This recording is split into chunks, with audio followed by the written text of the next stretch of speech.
Hello friends, मेरा नाम नवीन कुमार पांडे, आप सभी का स्वागत है मेरे चैनल स्टोरी स्पीकर पे। हम स्टार्ट करते हैं वीडियो। स्टार्ट करने से पहले हम स्टोरी स्टार्ट करने से पहले एक छोटी सी श्लोक सुनते हैं। इसका नाम है, जो श्लोक है, क्षमा क्षमा विक्तस्य तपो वर्तते। अर्थात क्षमा करने वाला, जो क्षमा करने वाला होता है वो क्षमा करना तप के बराबर होता है। हम स्टोरी स्टार्ट करते हैं। ये स्टोरी है महर्षि वशिष्ठ की। एक बार राजा विश्वामित्र और उनके सैनिक महर्षि वशिष्ठ के कुटिया में आते हैं खाना खाने के लिए। जब युद्ध के वक्त वो जा रहे होते हैं तो रास्ते में रुक के विश्राम करने आते हैं। तो महर्षि वशिष्ठ ही उन्हें कुटिया के अंदर बुलाते हैं, खिलाते हैं। राजा विश्वामित्र सोचते हैं कि ये कैसे हो सकता है कि एक झोपड़पट्टी में रहने वाला इतना पूरी सेना को खाना खिला सके। तो उसने राजा ने जब पूछा महर्षि से, तो उन्होंने बताया कि ये सब नंदिनी जी की वजह से हुआ है। तो उन्होंने जब देखा, अरे इस गाय की वजह से, तो उन्होंने उनसे महर्षि से पूछा, मैं इसे ले जा सकता हूँ?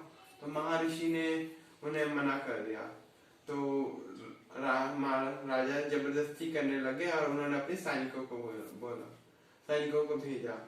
तो महर्षि ने आदेश देके नंदिनी को आदेश देके नंदिनी ने एक हुंकार में कई सारे योद्धा खड़े कर दिए, जिन्होंने राजा और उनकी सेना को भगा दिया। फिर राजा को उनसे जलन होने लग गई। टाइम राजा को उससे जलन होने लग गई। जब ऐसा होने लग गया तो वो सोचने लग गए। फिर उन्होंने कई बार उन्हें प्रयास किया मारने को। उन्होंने ब्रह्मदंड अपने तप से ब्रह्मदंड ब्रह्मा जी से वरदान से ब्रह्मदंड मांगा। बट ब्रह्मा जी ने बोला, आपको ब्राह्मण बन जाना चाहिए विश्वामित्र महर्षि से ज्ञान प्राप्त करके। उनके सारे प्रयोग फेल हो रहे थे, क्योंकि महर्षि जो थे, राजा ने महर्षि के 100 पुत्र को मरवा दिया था एक राक्षस से। तब भी और फिर उन्होंने सोचा मैं एक नया ब्रह्मांड का वो क्या बोलते, ब्रह्मा बन जाता हूँ। तो उन्होंने अपने तप से एक नया ब्रह्मांड बनाने लगे, एक नया पंछी, एक नया पेड़।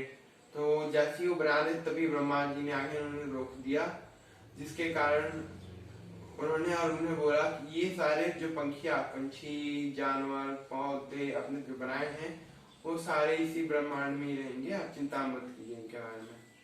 तो वो टाइम टू टाइम उन्हें गुस्सा आने लग गया। उन्होंने कई सारे अस्त्रों को तप से प्राप्त किया। इसके कारण फिर विश्वामित्र ने एक दिन रात में छुपके से अस्त्रों के साथ उनसे आक्रमण करने को ठान ली। फिर वो एक दिन रात को जब वो अपने अस्त्रों के साथ जा रहे थे, अस्त्रों के साथ झाड़ियों में छुप के देखने लगे कि जो महर्षि है और उनकी पत्नी है वो चांद को देख के उनकी पत्नी बोली, वाह आज चांद कितना सुंदर लग रहा है। बट महर्षि बोले, ये वैसे ही सुंदर लग रहा है जैसे आजकल विश्वामित्र के तप चारों ओर फैल रहा है। तब ये बात सुन के राजा को अफसोस होने लग गया और उन्हें घृणा आने लग गई खुद से कि वे उनके 100 पुत्रों को मार दिया उन्होंने तब, और उनको कितनी बार नीचा दिखाने की कोशिश किया। तब भी महर्षि ने उनकी तारीफ कर रहे हैं।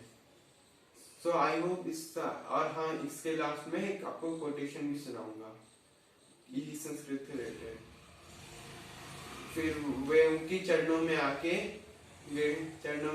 लेट गए। फिर बोले कि मुझे माफ कीजिए, मैंने आपके साथ बहुत भला बुरा कहा, तब भी आप मेरी तारीफ कर रहे हैं। फिर राजा ने महर्षि से ज्ञान प्राप्त करके एक 100 कई वर्षों तक ज्ञान प्राप्त करके फिर उनसे ब्राह्मण बन गए। और उन्होंने उनके पैर छुए जब वो आखिरी में ब्राह्मण बने। और महर्षि ने उनके कंधे पकड़ के बोला, आपने बहुत अच्छा काम किया। सो आई होप आपको इससे बहुत कुछ सीखने को मिला। यहाँ पे एक और बात बताई गई है कि क्षमा ही वीरों का आभूषण है। क्षमा ही वीरों का आभूषण है, क्योंकि जो क्षमा नहीं करता वो सोचता है कि जो क्षमा करने वाला था वो वीर नहीं होता है, जो क्षमा नहीं करता वो वीर होता है। सो आई होप आपको स्टोरी समझ आई हो और आपको एक संस्कृत कोटेशन भी समझ आई हो, श्लोक समझ आए हो। सो प्लीज आपको सब्सक्राइब और लाइक और कमेंट करना ना भूलें। Thank you, have a nice day.